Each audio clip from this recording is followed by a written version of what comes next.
Un pays expulse, rompt et change d'axe. Dans le même mouvement, des sanctions se resserrent, tandis que la production minière est présentée comme en hausse et que l'État revendique davantage de recettes. Ce contraste suffit-il à juger la trajectoire? Ou faut-il regarder ce que ces décisions imposent aux citoyens? Quand Ibrahim Traoré revendique la souveraineté comme ligne directrice. Le Burkina Faso entre alors dans une zone où chaque gain apparent porte un coup politique. La promesse est simple dans sa formulation, mais lourde dans ses conséquences. Il s'agit de comprendre si les choix récents peuvent réellement transformer un État fragile sans l'exposer à de nouveaux risques structurels. Pour mieux suivre, l'enjeu est clair. Saisir en quelques minutes ce qui change concrètement, ce qui reste incertain et ce qui pourrait peser durablement sur la vie quotidienne. Dans le cas du Burkina Faso, la ligne suivie par Ibrahim Traoré met en tension 3 dimensions à la fois: la souveraineté politique, la viabilité économique et la stabilité sociale. Chaque décision présentée comme une rupture avec le passé entraîne des effets immédiats, mais aussi des coûts différés, parfois invisibles au premier regard. L'objectif ici n'est ni d'adhérer ni de condamner, mais de poser les repères nécessaires pour évaluer ce pari, à partir des faits disponibles, des chiffres avancés et des réactions observées, avant d'examiner ce qu'ils impliquent réellement pour le pays et pour la région. Dès les premiers mois, un indicateur a servi de signal avancé. Une croissance du PIB annoncée à 2,3% après une période décrite comme stagnante, combinée à une hausse revendiquée de la production d'or et de lithium. Pris isolément, ces chiffres suggèrent un redressement. Replacés dans le contexte régional et diplomatique, ils révèlent surtout un changement de méthode sous Ibrahim Traoré. Pour comprendre cette inflexion, il faut revenir au point de départ. Le Burkina Faso arrive à ce tournant après des décennies de dépendance économique, marquée par une exploitation des ressources largement pilotée depuis l'extérieur. L'or, pilier de l'économie, et le lithium, devenu stratégique avec la transition énergétique mondiale, ont longtemps généré plus de valeur hors du pays qu'à l'intérieur. La rupture affichée ne porte donc pas seulement sur des alliances militaires ou diplomatiques, mais sur la structure même de la rente nationale. C'est ici qu'un point éclairant apparaît. Les décisions politiques et sécuritaires, souvent présentées comme idéologiques, sont aussi des leviers économiques. En expulsant des forces étrangères et en redéfinissant les partenariats, le pouvoir cherche à reprendre la main sur les flux de valeur. Cette stratégie s'accompagne d'une restructuration des contrats miniers et d'un discours centré sur la captation nationale des revenus.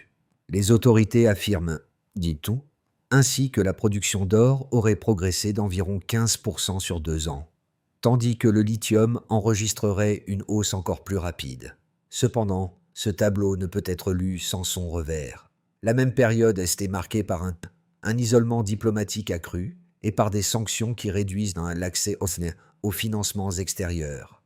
Autrement dit, les gains économiques affichés doivent compenser une perte d'appui traditionnelle. Le contexte devient alors celui d'un arbitrage permanent. Plus d'autonomie, mais moins de marge de manœuvre internationale. C'est dans cet équilibre instable que s'inscrit la trajectoire d'Ibrahim Traoré, entre consolidation interne et exposition accrue aux chocs externes. Un cadre indispensable pour analyser les décisions qui suivent. Pour mesurer l'effet réel des décisions politiques, il faut quitter le niveau des annonces et regarder les premiers points de contact avec la société. Dans plusieurs régions minières, des responsables locaux décrivent un changement de rythme plus qu'une rupture immédiate. Des sites auparavant gérés par des sociétés étrangères passent sous contrôle national ou sous des contrats renégociés. Pour les travailleurs, cela ne signifie pas forcément une hausse instantanée des salaires, mais une visibilité accrue sur la destination et des revenus générés. Un second repère apparaît dans les investissements publics annoncés. Des projets d'écoles, de centres de santé et de routes sont présentés comme financés par les recettes minières réorientées. Ces initiatives restent inégales selon les territoires, mais elles constituent les premiers marqueurs concrets du discours de souveraineté porté par Ibrahim Traoré. Pour une partie de la population, ces chantiers symbolisent un retour de l'État, là où il était absent. Pour d'autres, ils soulèvent des attentes élevées et donc un risque de déception rapide. Enfin, sur le plan politique, l'impact précoce se lit dans la polarisation sociale. Certains groupes, notamment urbains et jeunes, perçoivent ces mesures comme une reprise de contrôle légitime. D'autres, liés aux anciennes élites économiques, redoutent une centralisation excessive et une fragilisation des contre-pouvoirs. Ces réactions contrastées montrent que les effets initiaux ne sont pas uniquement économiques, mais aussi symboliques. La question centrale devient alors simple. Ces signaux précoces annoncent-ils une transformation durable ou seulement une phase d'adhésion transitoire? Tout commence par un déclencheur politique, immédiat. À son arrivée au pouvoir, Ibrahim Traoré engage une série de décisions rapides qui rompent avec les équilibres précédents. Expulsion des troupes françaises, remise en cause de dispositifs institutionnels soutenus par l'extérieur et réorientation affirmée de la politique étrangère. Ces actes sont présentés comme une réponse à un sentiment largement partagé de dépendance prolongée et d'inefficacité sécuritaire. Sur le plan intérieur, ils sont perçus comme une reprise de contrôle. À l'extérieur, ils provoquent une onde de choc diplomatique. Puis, un point de tension survient lorsque ces choix symboliques se traduisent par des réactions concrètes. Des sanctions économiques et des pressions diplomatiques s'installent, réduisant l'accès à certains financements et compliquant les relations avec des partenaires traditionnels. Dans le même temps, le pouvoir affirme accélérer la reprise en main des ressources stratégiques, notamment l'or et le lithium, afin de compenser ces pertes. Le discours officiel insiste alors sur une logique de substitution. Moins d'appui extérieur, mais davantage de revenus captés localement. Cette phase cristallise le débat, car elle juxtapose deux réalités difficiles à concilier à court terme, l'isolement croissant et la promesse d'autonomie économique. Ensuite, les répliques se déploient progressivement. Sur le plan économique, l'État annonce une augmentation des recettes minières et leur réaffectation vers des infrastructures publiques, ce qui nourrit un soutien populaire initial. Sur le plan social, cependant, les effets sont inégaux et parfois différés, alimentant des attentes fortes dans un contexte de contraintes budgétaires accrues. Sur le plan régional enfin, la trajectoire du Burkina Faso commence à être observée comme un cas test, notamment par des pays voisins confrontés à des dilemmes similaires entre souveraineté et dépendance. Dans cette séquence, Ibrahim Traoré apparaît moins comme un acteur isolé que comme le catalyseur d'un basculement plus large. Chaque étape renforce la cohérence interne du projet, tout en augmentant son exposition aux risques externes. Le déclencheur a créé l'élan, le point de tension a révélé les coûts, et les répliques continuent de redessiner les marges de manœuvre du pays sans que l'issue soit encore clairement définie. Au départ, l'économie burkinabé est décrite comme ralentie, dépendante et exposée aux chocs extérieurs. Quelques mois plus tard, le gouvernement met en avant des indicateurs censés montrer une inflexion mesurable. La trajectoire revendiquée par Ibrahim Traoré repose ainsi sur un raisonnement simple. Partir d'une base jugée insuffisante, puis démontrer un déplacement progressif des lignes.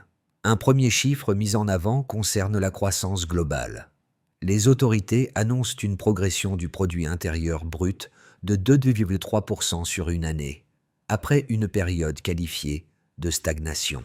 Pris seul, ce taux reste modeste à l'échelle internationale, mais il est présenté comme un signal de redémarrage dans un contexte marqué par des sanctions et un accès plus limité au financement extérieur.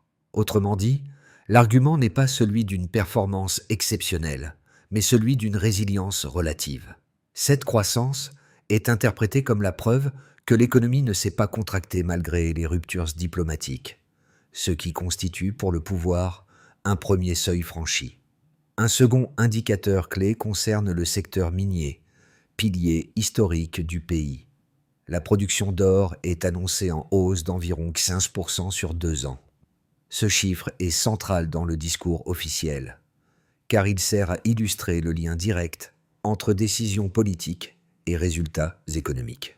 L'augmentation est attribuée à une meilleure captation des flux, à la renégociation de certains contrats et à une implication accrue de l'État dans la chaîne de valeur. Là encore, l'enjeu n'est pas seulement le volume extrait, mais la part des recettes qui revient effectivement au budget national, un point présenté comme un changement structurel par rapport au passé. Un troisième chiffre mis en avant touche à la dimension sociale. Le gouvernement affirme une baisse du taux de pauvreté de 5,1% sur la période des réformes. Ce pourcentage est utilisé pour établir un lien entre recettes minières, dépenses publiques et conditions de vie. Les investissements dans les infrastructures, notamment les routes, les écoles et les centres de santé, sont cités comme mécanismes de transmission entre la rente minière et le quotidien des citoyens. La baisse annoncée est donc moins présentée comme un résultat isolé que comme l'effet cumulatif d'une redistribution accrue. Ces 3 chiffres forment un récit cohérent, mais ils appellent aussi des limites d'interprétation. D'une part, ils reposent sur des données produites dans un contexte politique très polarisé, ce qui renforce la nécessité de prudence. D'autre part, ils ne disent rien de la durabilité de la tendance. Une croissance modérée peut s'inverser rapidement si les prix des matières premières fluctuent, et une amélioration sociale ponctuelle peut s'essouffler sans diversification économique. C'est précisément là que se situe le cœur du débat. Les indicateurs avancés montrent un déplacement réel par rapport à la situation initiale, mais ils ne suffisent-ils pas à garantir une trajectoire stable? Ils constituent des preuves de mouvement, non des preuves d'aboutissement. Pour Ibrahim Traoré, l'enjeu devient alors de transformer ces deltas chiffrés en fondations durables, capables de résister aux pressions internes et externes.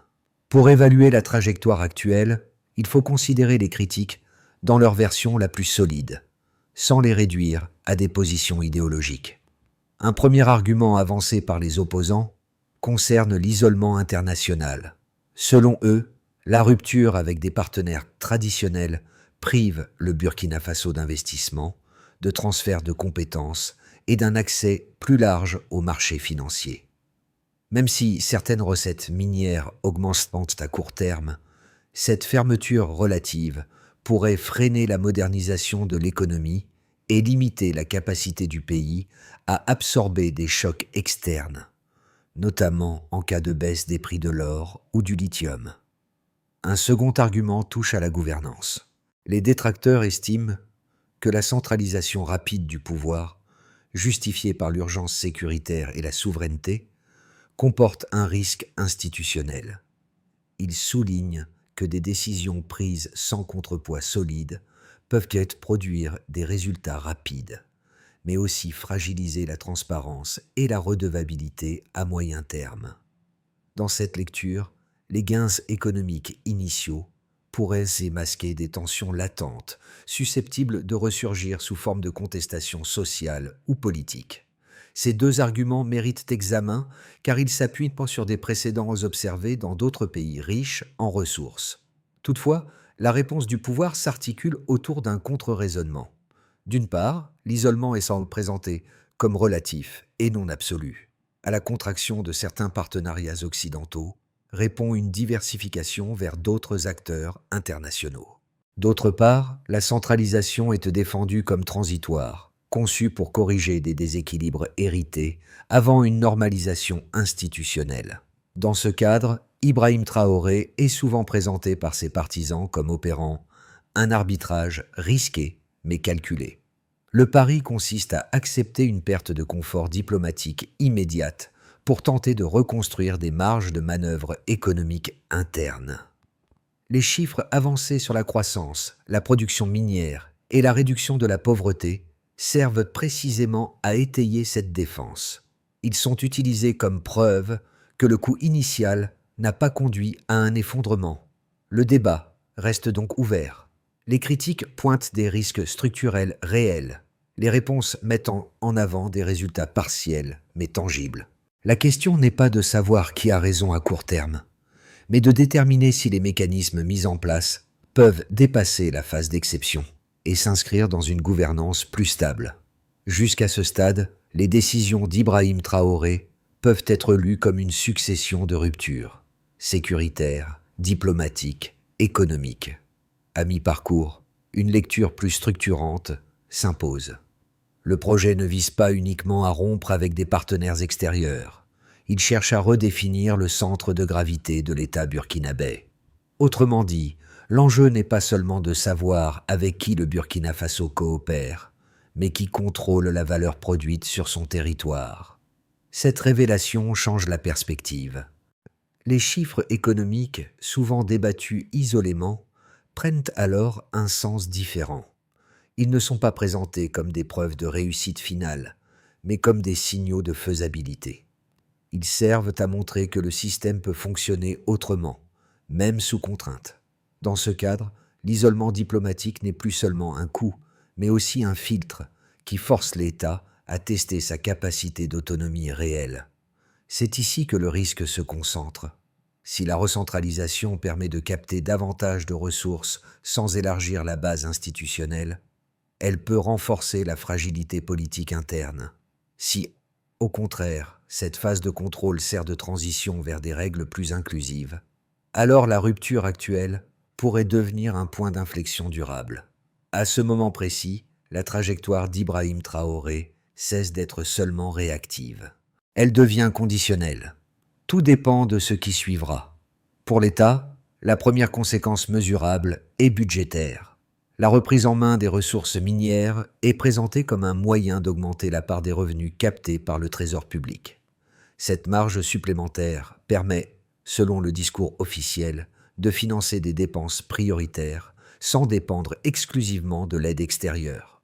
Toutefois, cette autonomie accrue s'accompagne d'une contrainte. L'État devient plus exposé aux fluctuations des cours de l'or et du lithium, ce qui rend la planification budgétaire plus fragile. La capacité à lisser ces chocs devient alors un test central de la stratégie portée par Ibrahim Traoré. Pour les entreprises, l'impact est plus contrasté. Les acteurs nationaux du secteur minier bénéficient d'un accès renforcé et de conditions jugées plus favorables, ce qui stimule une dynamique entrepreneuriale locale.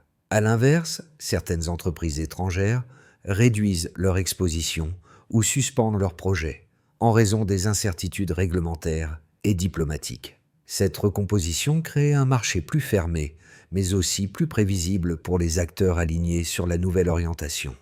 Le risque, à moyen terme, est une baisse de concurrence et un ralentissement de l'innovation si l'ouverture reste limitée.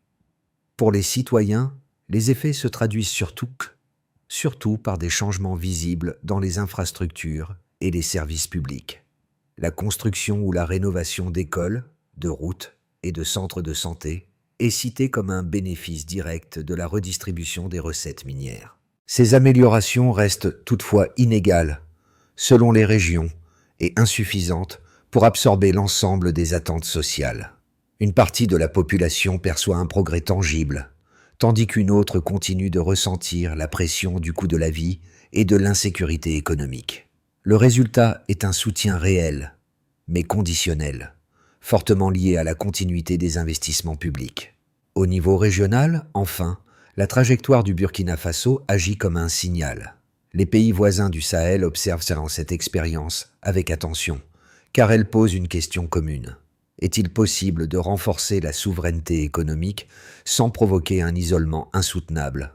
Certains gouvernements y voient une source d'inspiration, d'autres un cas à ne pas reproduire sans garantie supplémentaire. Cette observation prudente limite, pour l'instant, l'effet d'entraînement, mais inscrit le Burkina Faso dans un débat régional plus large. Ces 4 niveaux montrent que les conséquences ne sont ni uniformes ni définitives. Elles dessinent un équilibre mouvant, où chaque groupe perçoit à la fois des gains et des vulnérabilités. C'est dans cet entre-deux que se joue la suite du pari engagé. On peut d'abord envisager un scénario de base, où la trajectoire actuelle se prolonge sans rupture majeure. Le Burkina Faso maintient ses orientations de souveraineté économique, tandis que les sanctions et les tensions diplomatiques persistent sans s'aggraver. Les recettes issues de l'or et du lithium continuent d'alimenter le budget public, mais à un rythme modéré, suffisant pour financer certains projets d'infrastructure, sans transformer en profondeur la structure économique. La croissance reste contenue, et la stabilité sociale dépend largement de la capacité de l'État à répondre à des attentes élevées avec des ressources limitées. Ce scénario privilégie la continuité, avec des gains progressifs mais fragiles. On peut aussi envisager un scénario plus favorable, qui suppose un ajustement stratégique. Dans cette hypothèse, le pouvoir parvient à diversifier ses partenariats économiques, en attirant de nouveaux acteurs extérieurs tout en conservant un contrôle accru sur les ressources nationales. Les investissements se réorientent vers des secteurs complémentaires, comme l'énergie ou l'agriculture, réduisant la dépendance exclusive au secteur minier. Cette ouverture sélective permettrait d'atténuer l'isolement diplomatique et de stabiliser les finances publiques. Les tensions internes resteraient présentes, mais seraient partiellement absorbées par une amélioration plus visible des conditions de vie. La souveraineté serait alors perçue non comme une fermeture, mais comme un cadre de négociation renforcé. Enfin, un scénario plus risqué repose sur une accumulation de pression. Une dégradation des relations internationales, combinée à une baisse des prix des matières premières, réduirait brutalement les marges budgétaires. Les investissements publics ralentiraient, tandis que les attentes sociales resteraient élevées.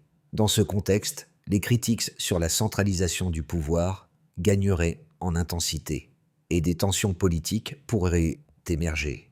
La stratégie de rupture, conçue pour renforcer l'autonomie, se transformerait alors en facteur de vulnérabilité accrue, tant sur le plan économique que social. Ces trois trajectoires ne sont pas des prédictions, mais des cadres de lecture. Elles montrent que les prochains mois dépendront moins des annonces que de la capacité à ajuster les choix initiaux. Le point clé réside dans la flexibilité, maintenir un cap tout en adaptant les méthodes. C'est dans cette zone d'équilibre que se jouera la crédibilité du projet d'engagé. Pour une partie du public urbain, les évolutions récentes se traduisent d'abord par un sentiment de reprise de contrôle symbolique. Le discours sur la souveraineté et la fin de certaines dépendances extérieures résonne avec une lassitude ancienne face aux promesses non tenues. Cette adhésion reste toutefois conditionnée à des résultats visibles et continus. Lorsque des infrastructures sont rénovées ou que des services publics redeviennent accessibles, le soutien se renforce. Lorsqu'il tarde, l'enthousiasme retombe rapidement. Pour les populations rurales et périphériques, l'impact est plus concret, mais aussi plus lent. Les investissements annoncés dans les routes, les écoles ou les centres de santé modifient progressivement le quotidien. Mais ils ne compensent pas immédiatement les difficultés liées au coût de la vie ou à l'insécurité économique.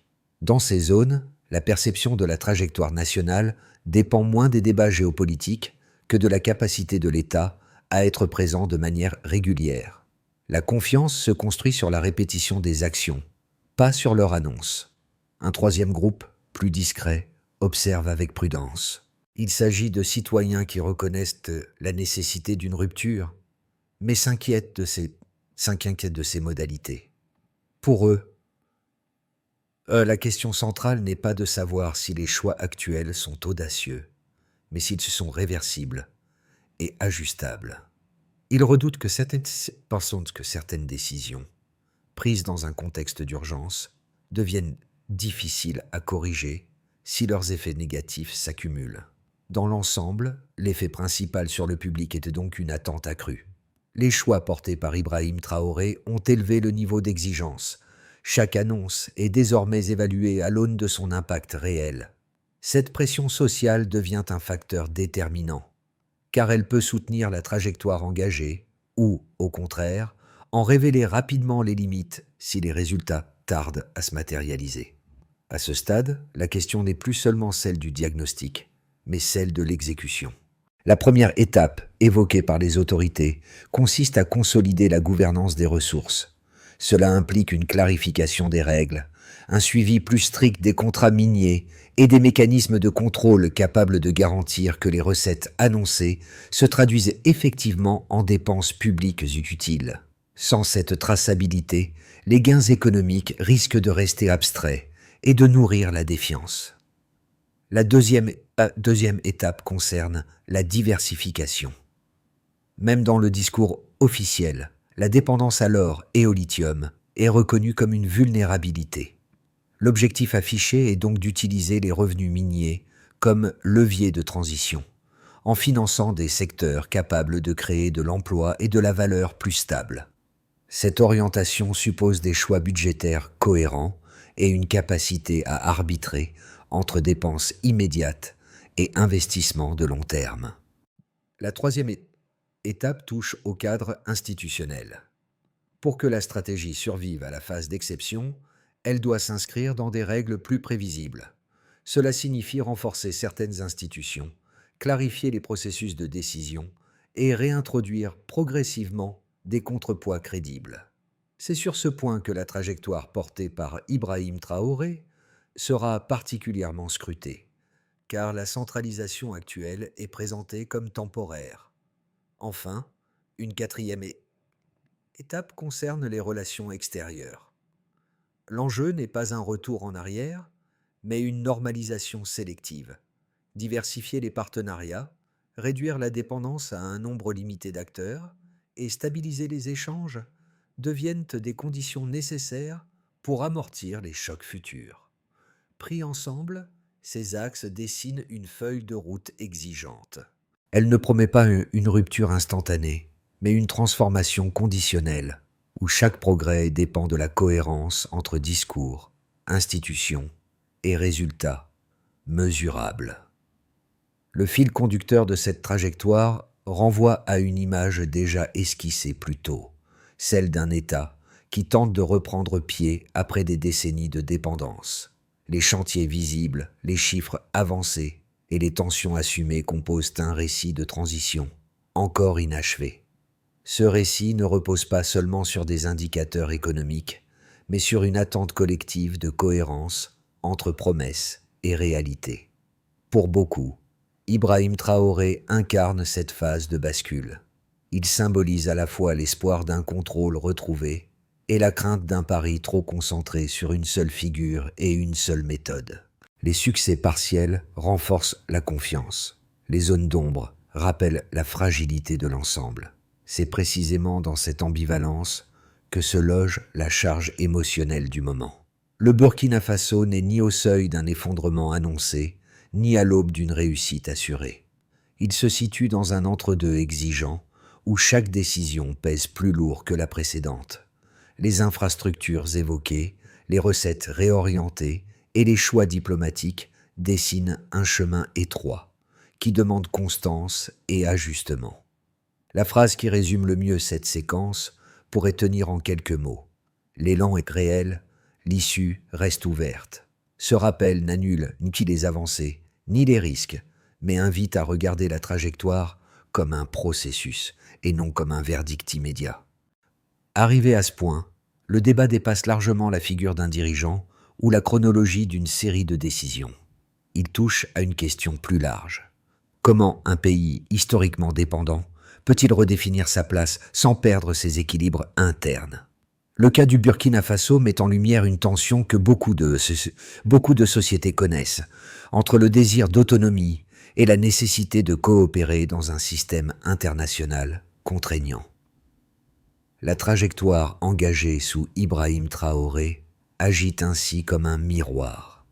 Elle invite à s'interroger sur la valeur accordée à la souveraineté, sur les compromis acceptables et sur les risques que chaque société est prête à assumer pour reprendre le contrôle de ses choix économiques et politiques.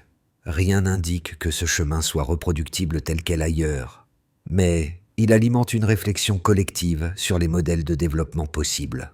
Poursuivre cela sans se laisser emporter par les slogans, il s'agit moins de trancher définitivement que de rester attentif aux chiffres qui se confirment ou se corrigent, aux institutions qui se renforcent ou s'affaiblissent, et aux effets réels sur la vie quotidienne. C'est dans cette observation continue que se construit une opinion informée. Et, au fond, une question demeure ouverte. Comment juger une expérience politique en cours, sans la figer trop tôt dans le succès ou l'échec ?